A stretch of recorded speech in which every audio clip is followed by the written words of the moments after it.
नमस्कार दोस्तों, आज की स्टोरी है राजा की भूल। कई बार ऐसा होता है जब हम किसी दूसरे या खुद की गलती को कुछ ज़्यादा ही गंभीरता से ले लेते हैं और हम ये भूल बैठते हैं कि उसके अंदर कितनी अच्छाई है, उसने कितने अच्छे काम किए हैं। फिर कुछ ऐसा कर जाते हैं जिससे कि उसका विश्वास सच्चाई से, समाज से उठ जाता है। क्या उसकी ये गलती है? उसके अच्छे कामों के सामने छोटी आपका उत्तर होगा नहीं। फिर भी हम जाने या अनजाने में कुछ ऐसा कर जाते हैं जिससे उसका विश्वास टूट जाता है। तो आइए ऐसे ही एक कहानी से समझाते हैं। एक राजा था, उसने 10 खूंखार जंगली कुत्ते पाल रखे थे जिनका इस्तेमाल वह लोगों को उनके द्वारा की गई गलतियों पर मौत की सजा देने के लिए करता था। एक बार राजा के एक पुराने मंत्री से कोई गलती हो गई। अतः क्रोधित होकर राजा ने उस मंत्री को शिकारी कुत्तों के सम्मुख फेंकवाने का आदेश दे डाला। सजा दिए जाने से पूर्व राजा ने मंत्री से उसकी आखिरी इच्छा पूछी। राजन, मैंने आज्ञाकारी सेवक के रूप में आपकी 10 सालों से सेवा की है।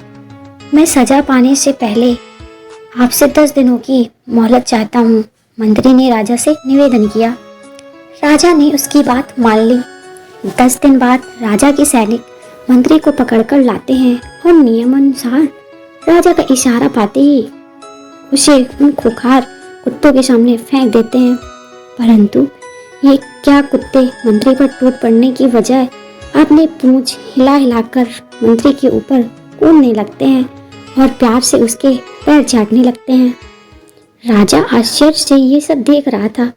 उसने मन ही मन सोचा कि आखिर इन खूंखार जानवरों मतलब कुत्तों को आज क्या हो गया है, वे इस तरह क्यों व्यवहार कर रहे हैं। आखिरकार राजा से रहा नहीं गया। उसने मंत्री से पूछा, ये क्या हो रहा है? ये कुत्ते तुम्हें काटने की बजाय तुम्हारे साथ खेल क्यों रहे हैं? मंत्री ने कहा, राजन, मैंने आपसे जो 10 दिनों की मोहलत ली थी उसका एक एक क्षण मैंने इन बेजुबानों की सेवा करने में लगा दी। मैं रोज इन कुत्तों को नहलाता, खाना खिलाता, हर तरह से उनका ध्यान रखता। ये कुत्ते खूंखार और जंगली होने के बावजूद भी मेरे इन 10 दिनों की सेवा को नहीं बुला पाए।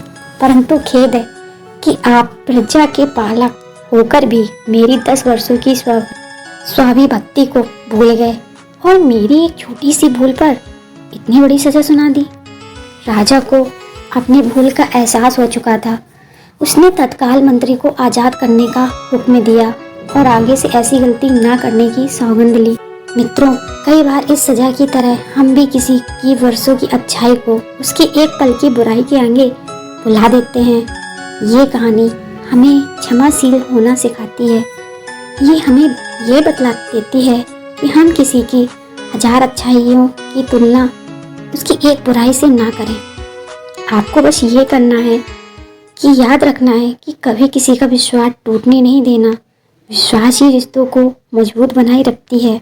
दूसरा, खुद पर विश्वास है तो हम जो चाहते हैं उसे हासिल कर ही लेते हैं। जैसे मुझे विश्वास था कि आज ये कहानी मैं आपको सुनाऊंगी। तीसरी, ऊपर की 2 बातें याद रखना, किसी का विश्वास टूटने नहीं देना और खुद पर विश्वास रखना। नमस्कार दोस्तों।